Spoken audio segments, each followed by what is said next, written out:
The only heir is my daughter. You all are worthless, my daughter-in-law screamed in my face. I didn't answer her. That night, I hugged my 3 grandchildren, and we left the house, taking with me the secret of the $60 million and leaving on the table the DNA test that could shatter all her lies. I'm glad you're here. If you're watching this video, give it a like, subscribe to the channel, and tell me in the comments where you're listening to my story of revenge from. I want to know how far it has reached. That morning, the Cleveland sun was beating down hard, hot enough to burn your soul. I was standing in our small kitchen, flipping pancakes on the griddle, trying not to let them burn. The smell of the pot of beans simmering rose up, but it wasn't enough to cover the poverty that clung to every corner of the house. On the table, there were just a few pancakes, a plate of beans, and a cup of coffee so thin it barely tasted of anything. I glanced over at Michael, my little boy of just 3, playing in his old wooden crib with some broken toy pieces. Roger, my husband, was sitting at a corner of the table, scowling, muttering something about breakfast. Beans again, Sarah? How do you expect me to get through the day on this? His voice was sharp, like a knife twisting inside me. I bit my lip to keep from answering him. I hadn't done anything wrong. I was just trying to survive another day. Then, like a strange gust of wind, everything changed. A brand new, shiny car glided down the alley in front of the house. The silent engine stopped, and I heard a door open. I peeked through the dusty window. A woman got out of the car, dressed very elegantly, with her hair in a high bun and heels that glittered in the sunday. Her gaze passed over me, cold, as if I wasn't worth a second of her time. Roger jumped up and quickly put on a white shirt, the only good one he had, the one he wore to church. He splashed on some cheap cologne, the kind that smells really strong, and filled the whole kitchen. My heart sank. "Where are you going?"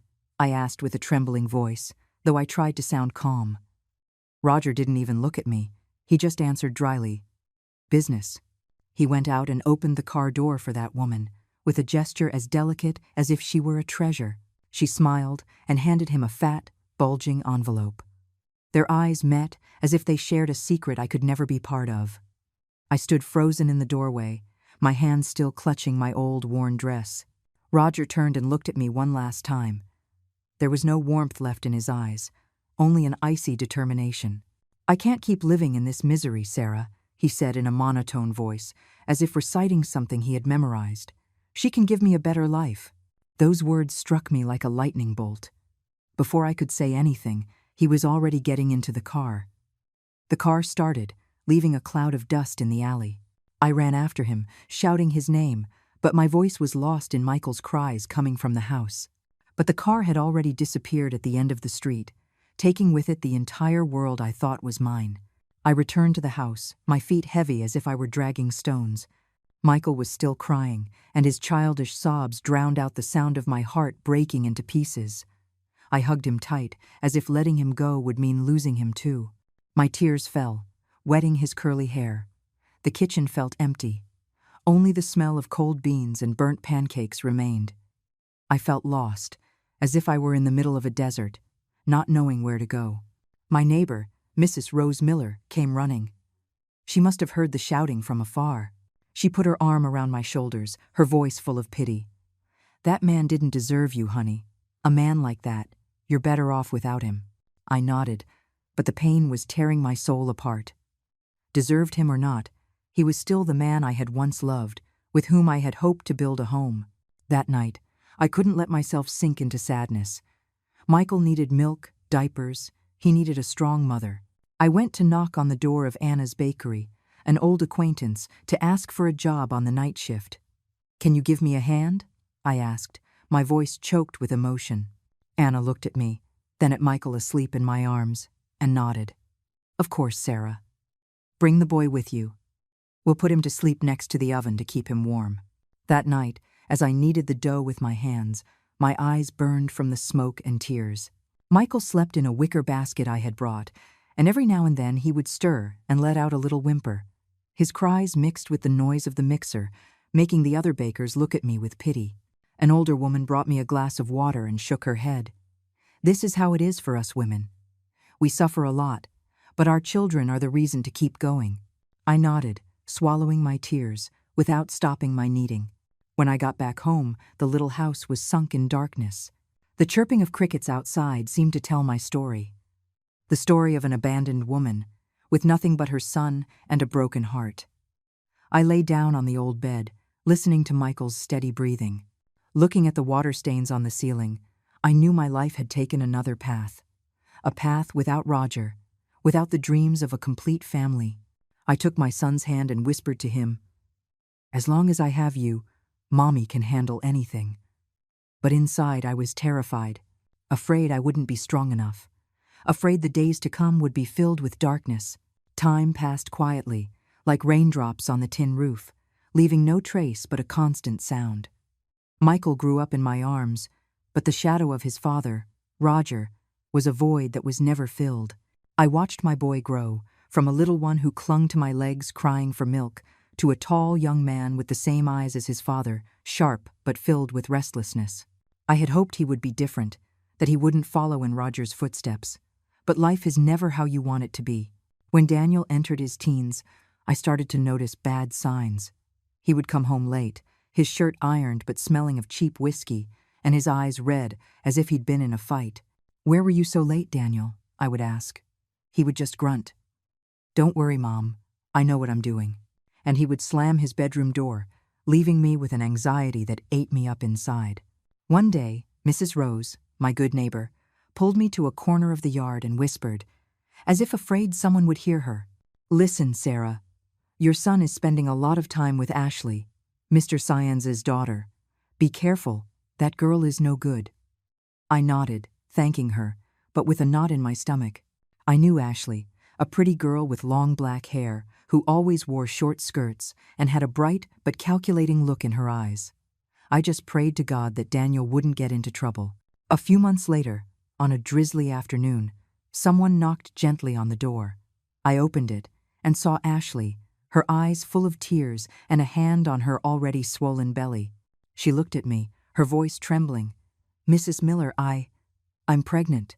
Daniel said he would marry me, but now he's disappeared." I froze, feeling the floor open up beneath me. History was repeating itself, but this time it was my son, not Roger. I let Ashley in and made her a hot tea. "You can stay here as long as you need to," I told her, though the pain was breaking my soul. "But where is Daniel?" Ashley shook her head, tears streaming down her cheeks. "He said he was going away for work, but I called him and he won't answer." I hugged her, trying to hide the disappointment that was suffocating me. That night, Ashley slept curled up on the old armchair, and I stayed by the stove, watching the fire, wondering what I had done wrong for my son to become a man like that. Soon after, Ashley gave birth to a baby girl and named her Desiree.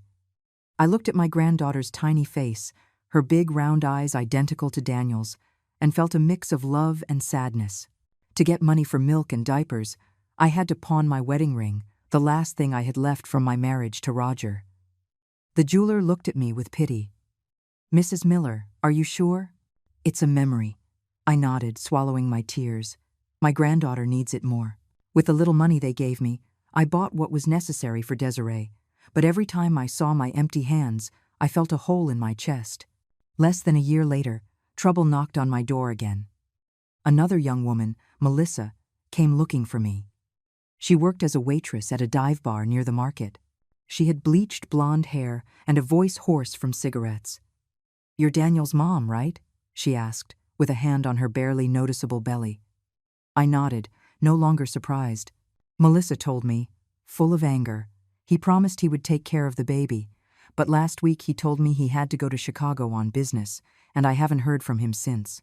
I invited her in, served her a thin coffee, and listened to her talk about Daniel's promises I knew he would never keep. When Melissa gave birth to Marcus, I brought him home. The little house now felt tighter, with Desiree and Marcus sharing an old mattress. I gave my bed to the children and started sleeping in a hammock hung in a corner. Every night, the cold air seeped through the cracks in the wall. I covered myself with a thin blanket, but there was nothing that could warm the cold I felt in my soul. Not even 2 years had passed when another young woman appeared. Teresa, a young student, stood at my door, her hands trembling on her pregnant belly. "Are you Daniel's mom?" she asked, in a voice so faint it seemed she was about to cry. I just nodded and offered her a chair. Teresa told me, her eyes red. He told me he loved me, that he would take me to New York City to start over, but now I can't find him anywhere. I listened to her with a dead heart. Once again, my son was leaving a child behind without a father. When Teresa gave birth to Kevin, I brought him home, even though we no longer fit. My 3 grandchildren, Desiree, Marcus, and Kevin, slept squeezed together on the torn mattress, while I remained in the hammock, listening to them cough in the night. Mrs. Rose brought me some old blankets and baby clothes she got from the church. "Oh, Sarah, how much you suffer," she told me with teary eyes. "But God will help you." I forced a smile, but inside, I no longer believed in miracles. To support my 3 grandchildren, I had to get 2 jobs. During the day, I pushed my hot dog cart through the Cleveland market, shouting until I was hoarse. "Hot dogs! Get your hot dogs! Get your hot dogs here!" The smell of hot dogs and onions wafted from the cart, but I didn't dare eat one myself. I saved the leftovers for the children. At night, I cleaned a small hotel near downtown. It was hard work, mopping floors and washing sheets, until my hands swelled up. One day, I saw myself in the hotel bathroom mirror and noticed I already had gray hairs, my eyes sunken. "Sarah, when did you get old?" I asked myself. But then I would think of my 3 grandchildren at home and grit my teeth to keep going. One morning, Desiree got very sick, with a fever that burned her body. I carried her and ran to the public health clinic at 5 in the morning, waiting in line among a crowd of people. The nurse shook her head. "She needs a special medicine. Here we only have something to bring down the fever." I panicked. I ran to the pharmacy near the market and asked if they could give me the medicine on credit. The pharmacist looked at me and sighed. "Mrs. Miller, you already owe me a lot. I'll let you have it this time, but next time it will be difficult." I nodded, thanking him 1,000 times, and hugged the medicine bottle as if it were a treasure. When I got home, I gave the medicine to Desiree and stayed up all night watching her, stroking her forehead and praying. "Please, God, don't take my little girl." That night, just as I managed to get Marcus and Kevin to sleep, a car pulled up in the alley. Daniel came in with an ironed shirt and his hair styled with gel, very different from the disheveled young man of before. The new car gleamed under the moonlight. He looked at me and gave a half smile. "Mom, are the kids okay?" Before I could answer, he took out his wallet, put a few bills in my hand and said, "I'm very busy. Take this to help with them." I looked at the money. It wasn't even enough for a week's worth of milk, and I felt a lump in my throat. "Daniel, you can't keep abandoning your children like this," I said, my voice trembling. He just shrugged. "Mom, I'm trying to get ahead. I'll take care of everyone later." With that, he turned, got into his car, and disappeared into the night. I stood there, with the bills clutched in my hand and tears running down my face. My 3 innocent grandchildren were sleeping inside, and I was carrying the weight of a whole generation. One morning, while arranging the hot dogs on my cart, Lupe, who sells vegetables next to me, pulled my arm and whispered, as if afraid someone would hear, "Hey, Sarah, your son is a big shot now. He was on TV, on the local news." I froze. The hand holding a warm hot dog bun began to tremble. "On TV, Daniel?" I asked, unable to hide my surprise. Lupe nodded and pointed to a nearby convenience store where a small television was on. Another vendor, John, joined the conversation. "They say he invested in some land in New York City and hit the big time. Now he's rolling in money." I stood there, with a mix of pride and pain. Pride because my son, who grew up in poverty, was now being mentioned on television. But pain because I knew he no longer remembered his mother or his children. That afternoon, I borrowed a gossip magazine from Mrs. Rose. On the front page was a picture of Daniel, in an elegant black suit, standing next to a gleaming Audi. His smile was huge, but his eyes looked cold, no longer resembling those of the boy who once hugged me, crying for milk. The headline in large letters read, "Young Cleveland Entrepreneur Strikes It Rich in Real Estate." I read it and felt like I was suffocating. It was true he had gotten ahead, but at what cost? The cost was me, Desiree, Marcus, and Kevin, the ones left behind in the little house with the leaky roof in Cleveland. The next day, while mopping the hotel floor, I heard the familiar sound of a car stopping in the alley. I ran home, my heart pounding a mile a minute, hoping to see my son. Daniel entered, taller, smelling of expensive cologne instead of cheap whiskey, but he didn't look at me with the eyes of a son. He just handed me a thick envelope and said dryly, "Here, Mom. I can't stay tied to this poverty. I have a new life now." I took the envelope, my hands trembling, wanting to ask him about his children, about Desiree, Marcus, and Kevin, the children who carried his blood. But before I could open my mouth, he had already turned and was heading to his car. The engine roared, and he disappeared, just as Roger had abandoned me years ago. I opened the envelope. There were only a few bills, not even enough to support the children for a month. I felt my heart clench. "Daniel, my son, why did you become like this?" I whispered, as tears fell onto the dirt floor. A few weeks later, a wedding invitation arrived, on glossy paper with gold lettering. Daniel was marrying Isabella Thorne, the daughter of a construction magnate from New York City. The wedding would be at a luxury hotel in Manhattan, a place people like me could only dream of. I held the invitation, read it over and over, but I didn't see my name or my grandchildren's on the guest list. "Mrs." Rose told me, her voice full of amazement. "Sarah, did you see the wedding in the paper?" Isabella wore a very long white dress. There were crystal chandeliers sparkling everywhere, and reporters were crowding to take pictures. It was a huge event. I nodded, but I felt a sharp pain in my chest.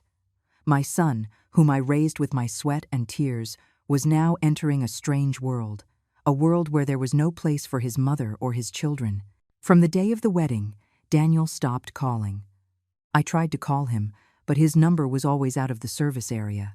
Once, I gathered my courage and took a bus to New York City to find the real estate office where Daniel worked. The building was immense, with gleaming glass windows. It was nothing like I had ever seen in Cleveland. The receptionist, a cold young woman, looked me up and down and said, "Mr. Rodriguez does not take family matters here." I stood there, in my old, worn dress and my worn-out sandals, feeling so small I wanted to disappear. "I'm his mother," I said, my voice trembling. She just shrugged. "I'm sorry. Those are the rules." I returned on the long bus ride, tears streaming down my face. Daniel, my son, now belonged to a world I could no longer touch. A few months later, I ran into Daniel by chance at a shopping mall in Cleveland. I was taking Desiree to buy new shoes, the cheapest I could find, because her little feet no longer fit in her old ones. In the distance, I saw Daniel, still impeccable in his suit, next to a young, arrogant-looking woman with blonde hair and expensive clothes. She was carrying a boy of about 3, with a fair complexion and curly brown hair. I approached, my heart pounding. "Daniel," I called out, my voice choked. He turned, with a surprised expression. "Mom," he said, and awkwardly placed a hand on my shoulder for a second. "This is Isabella, my wife, and this is Simon, my son." Isabella scanned me from my worn dress to my old sandals and whispered to Daniel, "Let's go, darling." I stood there, in the middle of the bustle, and could only nod, though I felt a lump in my throat. Desiree pulled on my hand and asked in a low voice, "Grandma, is that my daddy?" I swallowed my tears and forced a smile. "Yes, sweetie, but your daddy is very busy." From that day on, whenever I called Daniel, Isabella's voice would answer on the other end, cold and sharp. "Stop bothering my husband. He has a real family now." Those words were like a stab straight to the heart. A real family? Then what were Desiree, Marcus, and Kevin, the children who carried Daniel's blood? I would sit in my little house, hugging my 3 grandchildren, listening to them ask, "Grandma, where is our daddy?" I would just stroke their hair and lie to them. "Your daddy is very busy working, but he loves you very much." But every time I said it, I felt like I was betraying myself. The tears would come, but I would wipe them away quickly. I didn't want the children to see their grandmother cry. One afternoon, during a torrential downpour, I was in the small kitchen washing dishes. The cold water chilled my bones and made me shiver. My 3 grandchildren, Desiree, Marcus, and Kevin, were playing in a corner of the house, and their innocent laughter was the only thing keeping me from sinking into loneliness. Suddenly, Desperate knocks on the door interrupted everything. I dried my hands on my apron and opened it. It was Mrs. Rose, pale and soaked. "Sarah, turn on the TV," she shouted, her voice trembling. "There was a horrible accident on the Pennsylvania Turnpike. It looks like it was your son's car." I felt my heart stop. I stumbled into the house. I turned on the old television, my hands shaking so much I almost dropped the remote. On the screen was the image of an SUV in flames, with a column of black smoke rising into the gray, rainy sky. The reporter's voice came on, cold and clear. The victim, businessman Daniel Rodriguez, died at the scene in this terrible accident on the Pennsylvania Turnpike. My son's name resonated like a dagger in my chest. I fell to my knees on the floor, still holding the wet rag, and the tears flowed uncontrollably. Desiree ran to me and pulled on my arm with her little girl voice. "Grandma, what's wrong? Are you okay?" Marcus and Kevin also came closer, their eyes wide with fear. I wanted to answer them, to say something to calm them, but I had a lump in my throat. I just hugged all three of them with all my strength, crying inconsolably, as if letting them go would mean losing them too. I couldn't sleep that night. The house felt icy, and the rain hitting the tin roof was like a hammer on my soul. I sat at the old wooden table, looking at a photo of Daniel when he was a child, with a radiant smile and eyes as bright as stars. "My son, why did this happen?" I whispered as my tears fell on the photo. I remembered the days I rocked him to sleep, the sleepless nights kneading dough to buy him milk. Now he was gone, not to a new life, but forever. But deep in my heart, something wouldn't let me rest, a little voice telling me that things were not that simple. The next day, I took a bus to New York City, to the luxurious wake they had organized for Daniel. I put on the best dress I had, even though it was already worn at the shoulders and faded. The streets were full of life, but my heart was a void. When I arrived, an employee in a black suit stopped me at the entrance. "Excuse me, ma'am, your name is not on the guest list," he said in a cold voice. I begged him. "I'm Daniel's mother. Please, let me in to say goodbye to my son." He shook his head, without a hint of emotion. "Those are the family's orders. I ask that you understand." "The family?" I was his mother, and they didn't consider me his family? I stood outside, looking through the glass doors. Isabella, Daniel's wife, dressed in mourning, was hugging little Simon tightly in front of the cameras. Tears streamed down her cheeks, but they looked fake, like those of an actress playing a role. Next to her, some strange men were laughing and whispering something about the insurance money and transfers. I felt like I was suffocating. They were talking about my son's death as if it were a business deal. I returned to Cleveland with my soul crushed. Mrs. Rose came to see me again with a bowl of hot soup. "Sarah, you have to eat something," she said, worried. "I heard Isabella already moved to a mansion in Miami." "How lucky for your daughter-in-law, so young and with all that inheritance." I nodded without saying anything. I sat in my little house, watching Desiree, Marcus, and Kevin eat some oatmeal, and the pain broke my heart. My grandchildren, Daniel's blood, living on scraps while Isabella and Simon were in a mansion, enjoying everything. I asked myself, why? Why did my son have to die for them to have everything? Every night, I dreamed of Daniel. In my dreams, he would appear from a cloud of smoke, look at me, and say with a broken voice, "Mom, I'm not dead." I would wake up with a jolt, soaked in sweat, my heart pounding a mile a minute. The house was dark. Only the quiet breathing of my grandchildren could be heard. I would hold my head, trying to push away those images, but the unease grew inside me. Something was not right. Daniel's death, Isabella's attitude, the whispers about the insurance money, it was all like a puzzle with missing pieces. One morning, while arranging hot dogs on my cart, a card arrived from Miami. It was a white card, with elegant handwriting. "Please, do not contact us. Do not look for us. Our family needs peace." Signed, Isabella Thorne. I read it over and over, clutching the card so tightly it crumpled. "Our family?" I murmured, my voice trembling with anger. "And what about my grandchildren? Desiree, Marcus, Kevin, are they not her family?" I crumpled the card into a ball and threw it in a corner. I felt a fire inside me. Isabella had not only taken Daniel from me, now she was trying to completely erase us from her life. After Daniel's funeral, my life felt like it was covered in a fog. Every day, I continued to push my hot dog cart to the market. I continued to clean the hotel at night, but my soul had no strength. My 3 grandchildren, Desiree, Marcus, and Kevin, were the only light that kept me on my feet. But the pain of losing my son was a wound that wouldn't close. The society pages of the Cleveland newspapers were full of photos of Isabella, Daniel's widow, hugging little Simon, calling him the sole heir to the Rodriguez name. I would silently pick up the old newspapers from the stand and sit in my dark kitchen looking at each photo. Simon, with his curly brown hair, his fair skin, and his big round eyes, looked nothing like Daniel or anyone in my family. The more I looked at him, the more confused I felt. Why is he like that? I would ask myself, stroking the photo as if it could give me an answer. One day, while arranging the hot dogs on my cart at the market, I overheard 2 vendors whispering. "Elena, the one who sells vegetables," one said in a low voice. "Hey, don't you think that Simon boy looks a lot like David Thorne?" The other, Carmen, who sells flowers, put a finger to her lips. "Shh, be quiet. Those people have a lot of money. Messing with them is asking for trouble." I was startled and almost dropped the hot dog I was holding. David Thorne.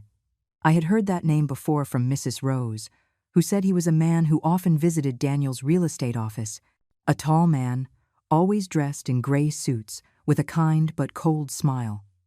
Suddenly, an idea shook me from within. If Simon didn't look like Daniel, but he did look like David, was there something shady going on?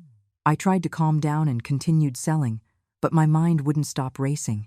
My shout of "Get your hot dogs!" that day sounded muffled and weak. As night fell, when Desiree, Marcus, and Kevin were fast asleep, I sat alone by the oil lamp. The little house was cold, only the chirping of crickets could be heard. I took out an old photo of Daniel from when he was 5, with a radiant smile next to the cactus we had outside. Then, I placed it next to the newspaper with Simon's photo. The boy's face was visible in the yellowish light. Daniel's curly hair, my almond-shaped eyes, my mother's slightly short nose. There was nothing of us in Simon. The difference was so clear it sent a shiver down my spine. I whispered to myself, "Sarah, what are you thinking? He's your grandson, your son's son," but the more I thought about it, the less I could sleep. That night, I dreamed that Daniel emerged from a cloud of black smoke. With a pale face, he pointed at Simon and said, "Mom, the truth is in him." I woke up with a jolt, soaked in sweat, my heart pounding a mile a minute. That dream was like a warning that pushed me to act. The next day, I decided to find a way to get close to Simon. I found out that Isabella would be bringing him to Cleveland for a charity event in the main square. It was my only chance.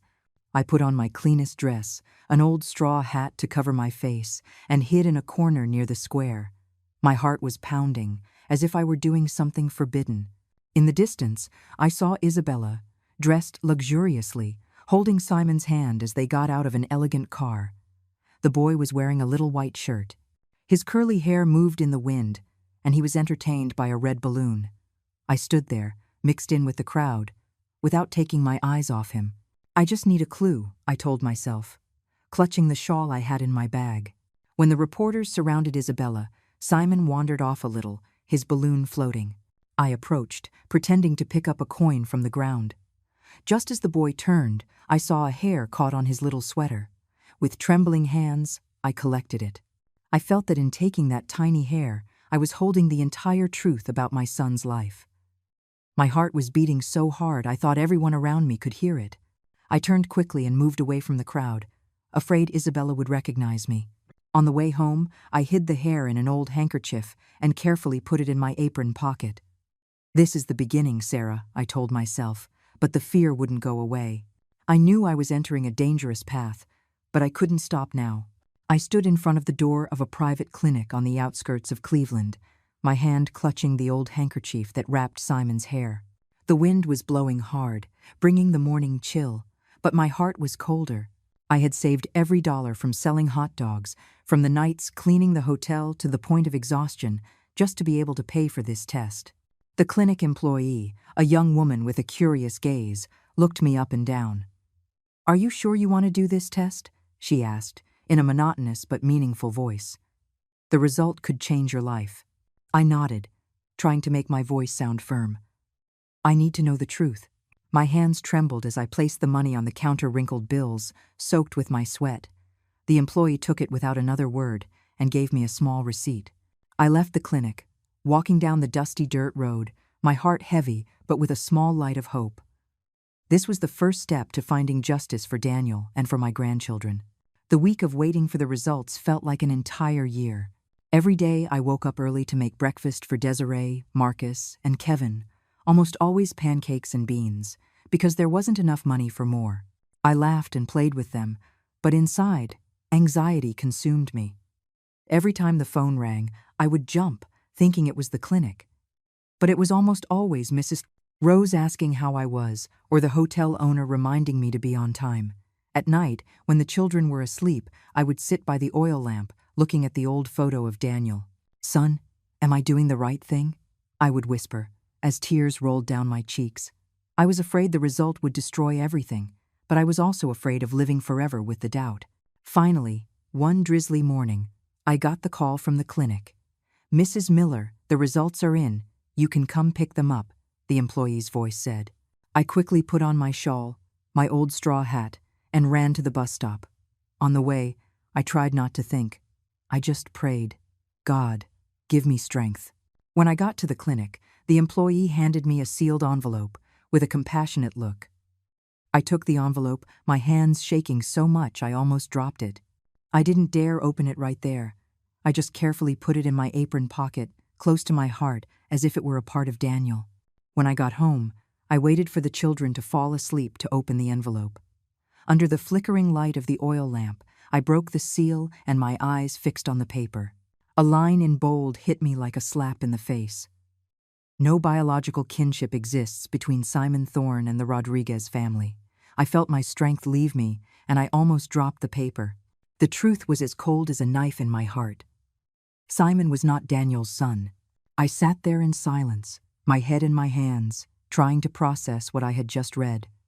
All the times Isabella had boasted about Daniel's only son came to my mind. All the times she had pushed me and my grandchildren aside, calling us people who have nothing to do with us. Now it all made sense, but it hurt more than I had imagined. I went out into the yard. The Cleveland sky was falling apart. People were running for cover from the rain, but I let the water soak my face. The rain mixed with my tears, cold, icy, but I felt a strange relief. I finally had the proof in my hands. Simon was not my son's blood. But then, a new wave of questions flooded me. If Simon wasn't Daniel's son, who was his real father? And why had Isabella put on this whole show?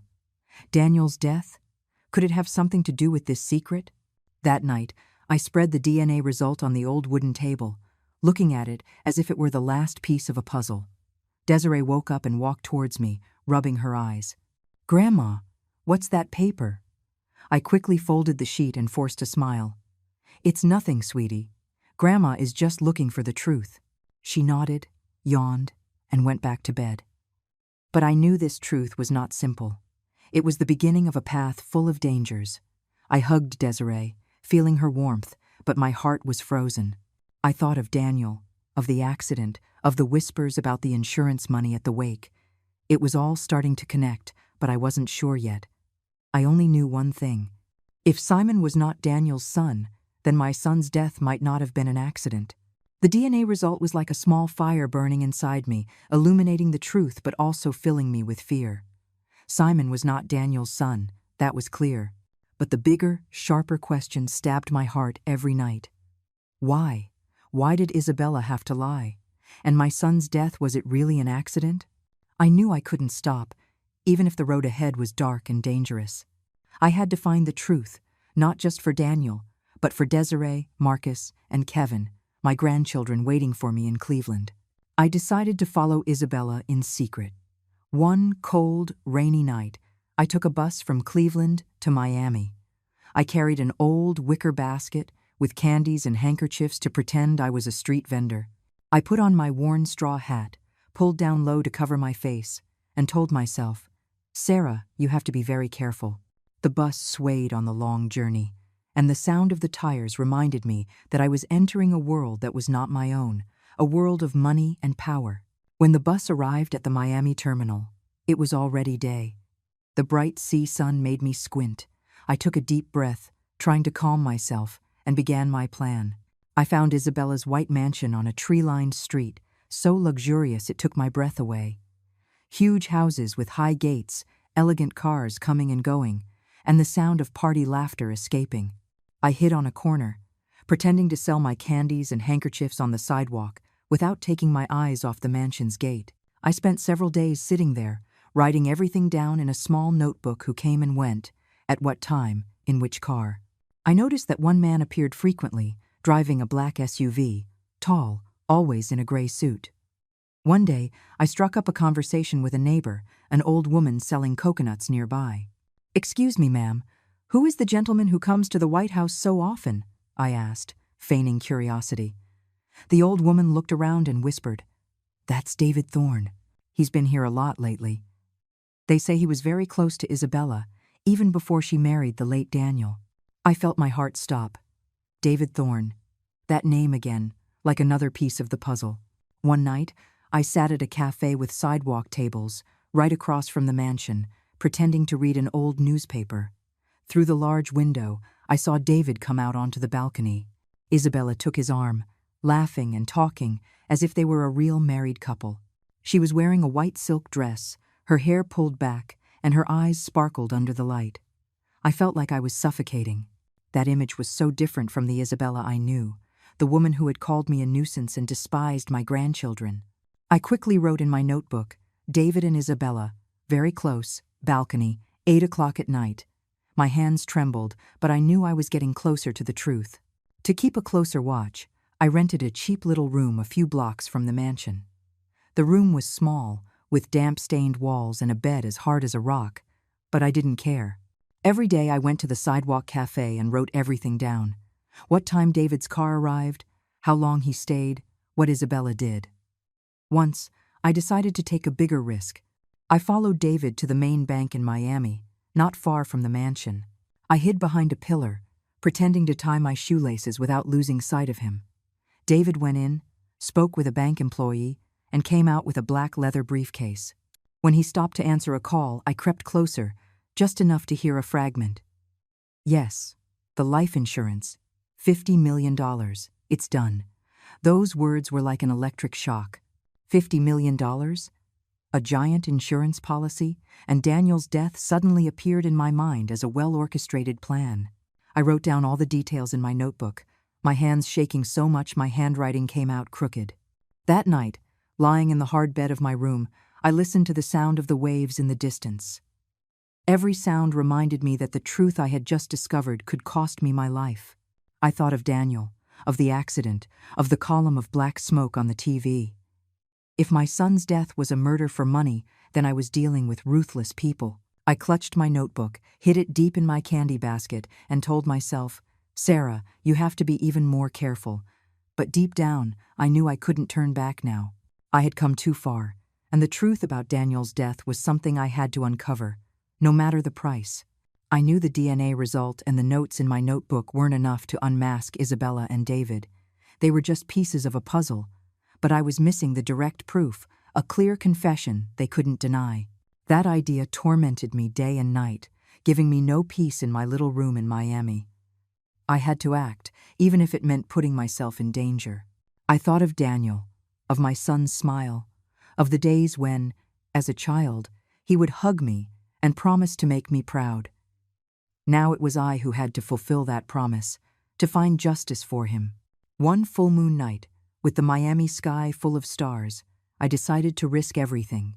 I disguised myself as a gardener, with an old, worn jacket, a straw hat pulled down low to cover my face, and a bag of old tools I had borrowed from the old man who sold coconuts.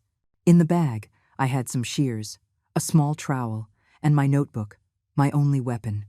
I walked towards Isabella's white mansion, my heart pounding so hard I felt it would burst from my chest. The high gate was closed, but I noticed a small path on the side that led to the back garden. I hid behind some bougainvillea bushes. The branches scratched my arms, but I didn't care. Through the glass door of the living room, which was slightly ajar, yellow light escaped, illuminating the silhouettes of Isabella and David sitting on a sofa. I pressed myself against the wall, trying to breathe as quietly as possible. Isabella's voice reached me, low but clear, sharp as a knife. "The accident was perfect, David. No witnesses, no evidence, nobody suspects a thing." I felt my blood run cold. I clutched my old shawl with all my might to keep from screaming. David replied in his deep, cold voice, "With the insurance money, we'll be untouchable. $50 million, Isa. We did it." Those words were a stab straight to my heart. Daniel's death wasn't an accident.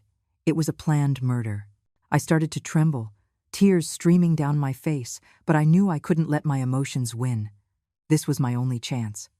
I took my old cell phone out of my pocket, my hands shaking so much I almost dropped it. This phone, the one I used to call my grandchildren, was now my last hope. I pressed the button to record, trying to keep my hand steady, pointing towards the glass door. But in my nervousness, my hand brushed against a small pot nearby. The pot wobbled and fell to the ground, making a dry thud in the silence of the night. Isabella's voice stopped abruptly. I heard the creak of the sofa, and then footsteps approaching the door. My heart stopped. I hid deeper among the flowers, holding my breath, praying they wouldn't see me. A small, white, fluffy dog ran out of the house, barking loudly at me. I shrank back, breaking into a cold sweat despite the cool sea breeze. "Isabella, you're getting paranoid," David said in an annoyed tone. He gave the dog a little kick, which yelped and ran off. It was probably a cat. Isabella muttered something, and the footsteps receded. The glass door closed, but without locking. I waited a few more minutes until I was sure they had returned to the sofa, and then I crawled out of the bushes. I still had the cell phone in my hand. The recording was still running. I quickly checked it. The voices of Isabella and David were audible, a bit low but clear. It was the proof I needed, but also what filled me with terror. If they found out I had heard them, I didn't even want to imagine what would happen. I left the mansion in the darkness, walking quickly but silently. The way back to my room felt long and lonely. Only the sound of the Miami waves crashing on the shore reminded me that there was no turning back now. I passed by the beach, the moon reflecting on the water, but my heart found no peace. The recording on my cell phone was like a bomb, ready to destroy everything, but it could also blow up in my hands. I clutched the phone, put it in my pocket, close to my heart, and told myself, "Sarah, you have to succeed, for Daniel." The recording on my old cell phone was like a ticking time bomb, keeping me in a constant state of anxiety. I clutched it every night, afraid that if I let it go, the truth about Daniel's death would vanish. After days of hesitation, I decided to take it to the Miami police headquarters, hoping that justice would be on my side. I entered the station, my worn sandals squeaking on the cold stone floor, hugging the cell phone as if it were a treasure. Detective William Vargas, a middle-aged man with a piercing gaze, received me in a small, paper-filled office. I told him everything, from the DNA result to what I had overheard outside the mansion. When I played the recording, the voices of Isabella and David sounded, faint but clear. Vargas listened, nodding, but his gaze didn't reflect the hope I had expected. "Mrs. Miller, this evidence is very weak," he said in a grave voice. "They'll say you imagined it, or worse, they'll sue you for invasion of privacy. Without a living witness or official documents, it's very difficult for us to proceed." I froze. I felt the floor open up beneath me. "But it's the truth," I said with a lump in my throat, on the verge of tears. Vargas sighed. "I understand, Mrs. Miller, but with people like the Thorns, the truth is not an easy thing to accept." I left the headquarters with heavy feet, feeling like I was sinking in despair. Justice, it seemed, was much further away than I thought. That night, I returned to my cheap little room in Miami, where the smell of dampness mixed with the sound of the waves. I sat on the hard bed and cried inconsolably. So many days of risk, so many sleepless nights, only to be told the evidence is weak by the detective.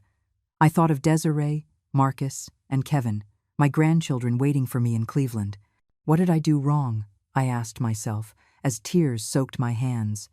I wanted to give up, to go back to my children and forget everything. But then the image of Daniel appeared in my mind, the boy who would hug me and promise to make me proud. "Forgive me, son," I whispered, my voice lost in the darkness. Suddenly, someone knocked on the door. 3 short knocks, 2 long ones. I jumped, my heart pounding. "Who is it?" I asked in a trembling voice, clutching the cell phone. No one answered. I thought of Isabella, of David, of the suspicious glances I had noticed on the street. Did they already know I was investigating them?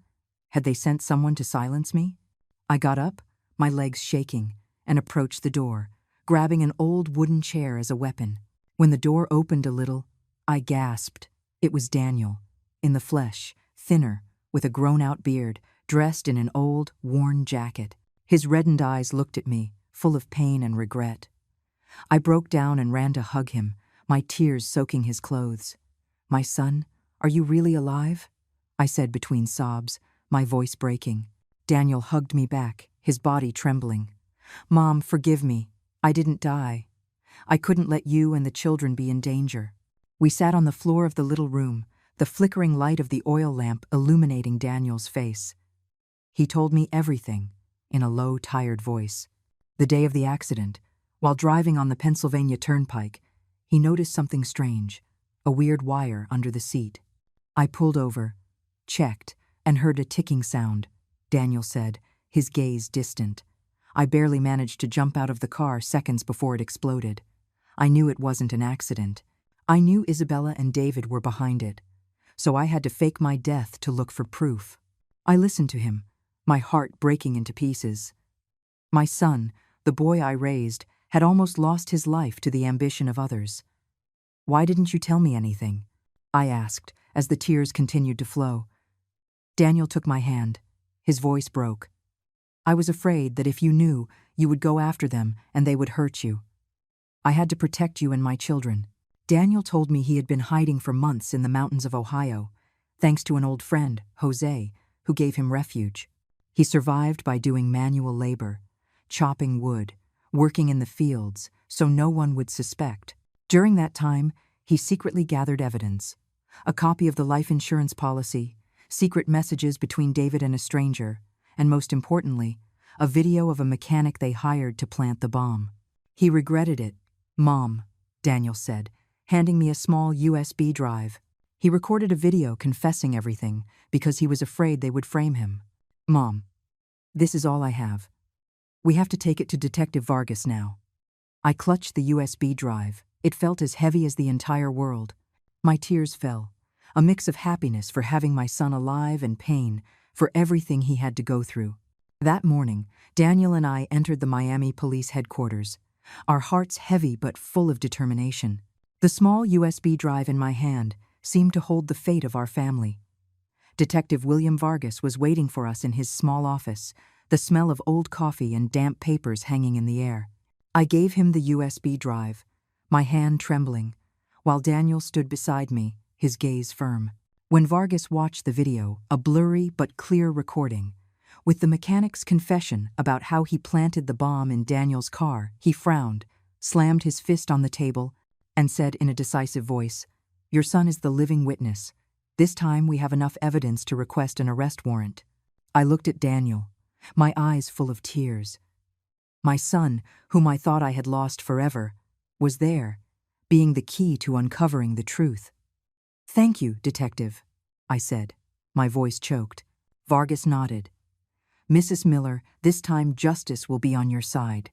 But be careful, the thorns are not easy to deal with." That night, Daniel and I returned to the hotel room, waiting anxiously.